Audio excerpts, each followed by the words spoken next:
Hello everyone, welcome to another video. In this video, we are going to solve some MCQs related to environmental chemistry, that is unit 2. First question is, the nighttime tropospheric chemistry is dominated by which of the following chemical species? And here, the correct option is option number 2, that is nitrate radical. This happens because there is no sunlight at night, and due to this, the concentration of hydroxyl radical is almost zero. The oxidant nitrate radical, that is NO3, is generated at night by the reaction of NO2 with ozone, and further this NO3 reacts with NO2 to establish a chemical equilibrium with N2O5. Next question is assertion reason type of a question, in which assertion states that aluminum chloride is a good coagulant for treatment of raw water, and the reason given here is that both the colloidal particles and aluminum ions are positively charged. Here the assertion is correct, but the reason is wrong because the colloidal particles are having negative charge so that they can repel each other, and when the aluminum ions which are having positive charge are added to the water, then it acts as a coagulant. Next question is, which of the following RF value is not possible? So here the correct option is option number 4, that is 2. The RF value is the retention factor which is used in thin layer chromatography, and it is always less than 1. Next question is also assertion reason type of a question, in which assertion states that in soil chromium 6 predominates chromium 3, and the reason given here is that chromium 6 is easily reduced to chromium 3 by organic matter in soil.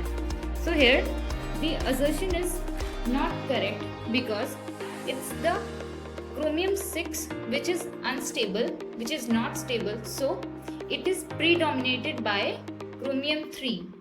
But the reason here is correct, that is chromium 6 is easily reduced to chromium 3 by the organic matter in soil. Next question is, consider the following changes with regard to dissolution of ammonia in water. The solubility of ammonia would increase by which of the above changes? So here the increase in pH of the solution, increase in temperature, and the increase in partial pressure of the ammonia will affect the solubility of ammonia. So all these will be the correct options. Next question is, which of the following chemical organic species is insoluble in acid or alkali? So here the correct option is option number 3, that is humin. There are 3 different types of macromolecules in soil. First is fulvic acid, which is soluble in both acid and alkali. Second is humic acid, which is insoluble in acid but soluble in alkali. And the third one is humin, which is insoluble in both acid and alkali. You can know more about them from this slide. Next question is, which of the following is true in the context of enthalpy, internal energy, pressure and volume of a thermodynamic system? So here the correct option is option number 2, which shows that the enthalpy is the internal energy plus the product of pressure and volume. Next question is, which of the following statement is not correct with regard to chemical analysis by flame photometer? So here the correct option is 4th, which is incorrect, and the first option, that is the intensity of the color, tells us about the element present. The wavelength of the color identifies the element present, and the ions observe the energy from the flame and they get excited. All these 3 are correct. So next is another assertion reason type of a question, in which assertion states that the increase in seawater acidity makes building and maintaining shells and other calcium carbonate structure difficult for classifying organisms such as oyster water corals. And the reason given here is that increase in seawater acidity causes a decrease in bicarbonate ion concentration. Here the assertion is correct, but the reason is wrong because the increase in seawater acidity causes a increase in bicarbonate ion concentration. Next question is, As per Occupational Safety and Health Administration hazard, communication pictogram of flame over circles represent the hazardous waste to be an. And here the correct option is option number 1, that is oxidizer. Next question is, which among the following cannot be categorized as VOC? So here the correct option is option number 1, that is polycyclic aromatic hydrocarbons. VOCs refers to the volatile organic compounds that evaporate at the room temperature.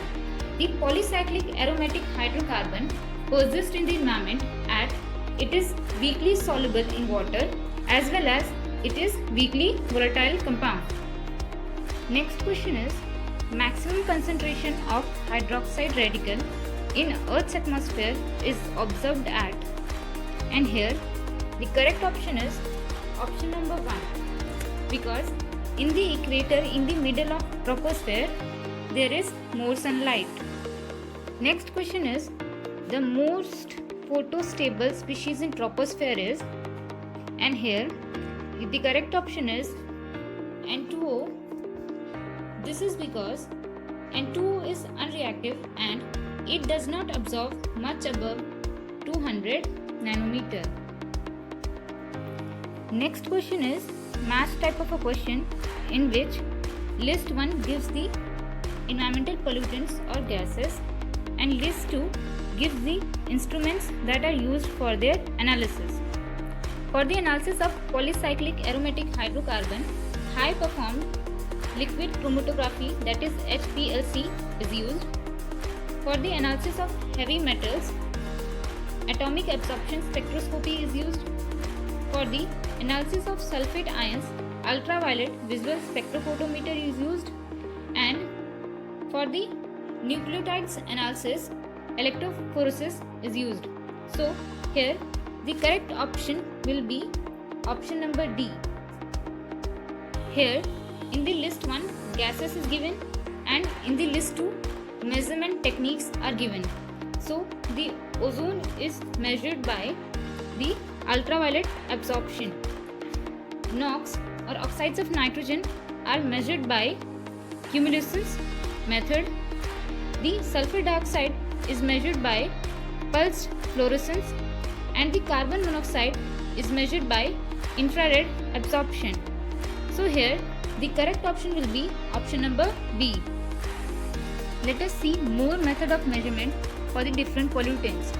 For the measurement of sulfur dioxide, West and Geek method and ultraviolet fluorescence method is used. For the measurement of nitrogen dioxide, Jacob and Huster, that is sodium arsenite method and chemiluminescence method is used. For the particulate matter measurement, that is particulate matter 2.5 or particulate matter 10, the gravimetric method, beta attenuation and TEOM, that is taper element oscillating microbalance method is used. For the measurement of ozone, ultraviolet photometer, chemiluminescence and chemical methods are used. For the measurement of lead, atomic absorption spectroscopy and X-ray fluorescence method is used. For the measurement of carbon monoxide, non-dispersive infrared and spectroscopy method is used. For the measurement of ammonia, chemiluminescence and indophenol blue method are used. For the measurement of benzene, gas chromatography based on continuous analyzer and adsorption and desorption followed by gas chromatography analysis method is used. For the measurement of benzoapyrene, that is particulate phase, the solvent extraction followed by high performed liquid chromatography or gas chromatography is used.